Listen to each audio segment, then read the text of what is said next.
muhandisi Kristian Gyugensga ishlaydi.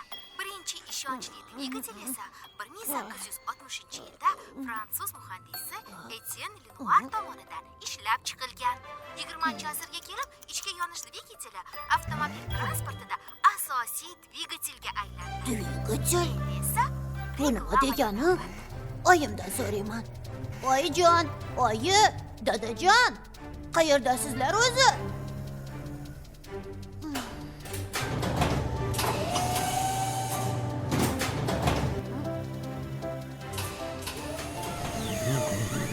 Dada? Yaxshi. Shu yerdamisiz?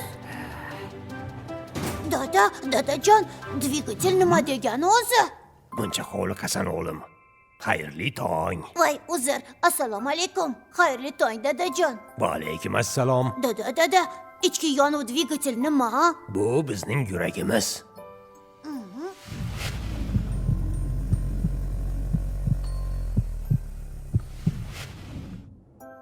Unda nega dukillamaydi?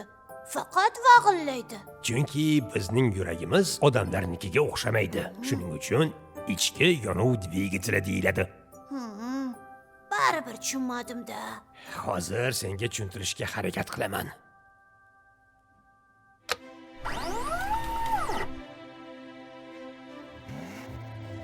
Mana bu dvigatel deyiladi. Bu to'rtta aylana silindr. Uning ichidagilari portion deyiladi. Silindrada yuz beradigan portlash chog'ida Nima? Portlash? qo'rqma, bu katta portlash emas, shunchaki kichik chaqnash. Benzin bilan havo aralashmasi silindrga tushib, u yerdagi elektr tutashuvi orqali yuz beradigan chaqnashdan portlab, porshonni pastga suradi. To'rtta porshon birin-ketin aylanib, tirsakli valni harakatlantiradi. Tirsakli val esa aylanma harakatni uzatgichlar qutisiga o'tkazib beradi. Aylanma harakat uzatgichlar qutisidan g'ildirakka o'tkaziladi. G'ildirak aylangach, ana shunda biz ham yuramiz. Ajoyib, juda qiziq ekan-ku.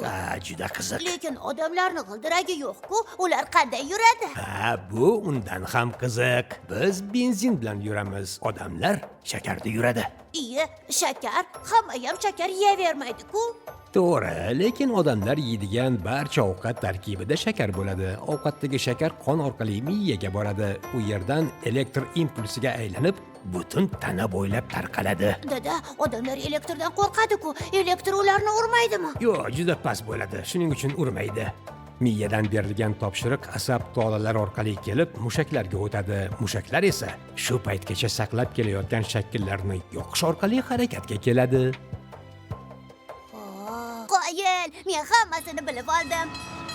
Ichki yonuv dvigatelini ham, mushaklar harakatini ham bilaman endi.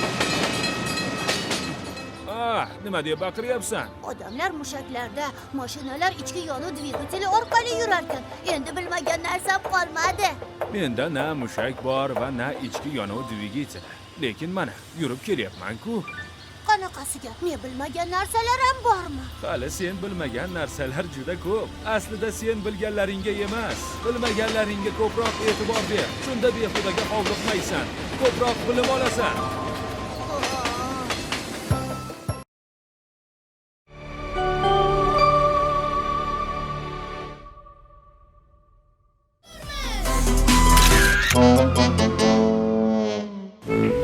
Oyi!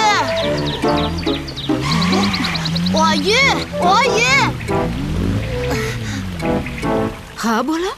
Bugun shanbami? Iya, salom qani? Assalomu alaykum oyijon. Va alaykum assalom. Endi ayting, bugun shanbami? Yo'q, bolam. Bugun juma. Nimaga edi? Dadam shanba kuni bozorga olib boraman degandilar. Yana bir kun kutish kerak endi. Shunaqami? Bozordan nima olasizlar? Xo'sh. O'g'iltoyga shayni olamiz. Yangisidan, ha o'g'lim? Ha, yangisidan va kattasidan.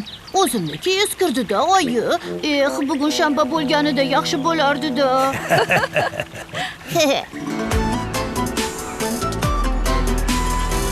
Seshanba, chorshanba, payshanba, juma. Kecha meni rasmga olishibdi. Ertalab suratimni uyimga jo'natishibdi. Qale, Zora? Bir ko'ray. Ma, ehtiyot qil. Bu yagona nusxa. Tezlik soatiga 120 kilometr. Jarimaga tortildi. Bu nima degani? Qayerdan bilay? Ma'qul. Endi meni ajoyib suratim bor. Buni xonamga osib qo'yaman. Suratim sizlarga yoqdimi? Lekin baribir sizlarga uni sovg'a qila olmayman. Chunki yagona nusxada. Bugun yana suratga tushaman. Keyingi suratim sizlarniki.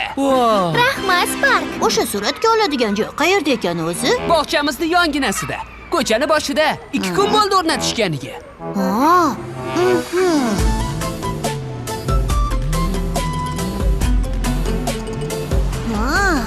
Shumakan. Iya. Hey!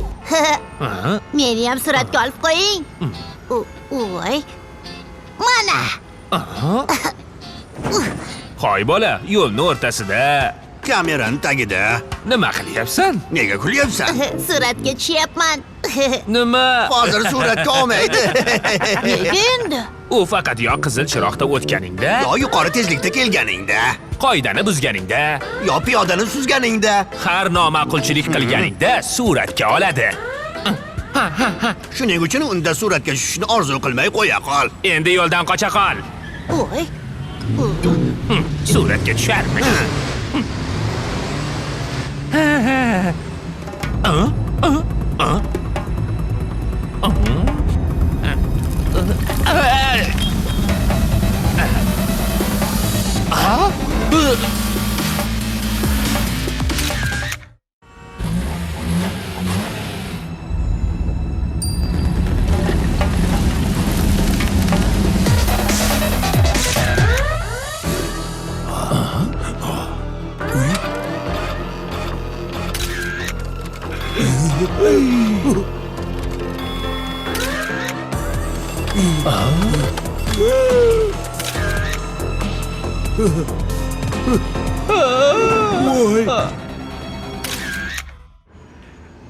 Tuzukmisan onasi?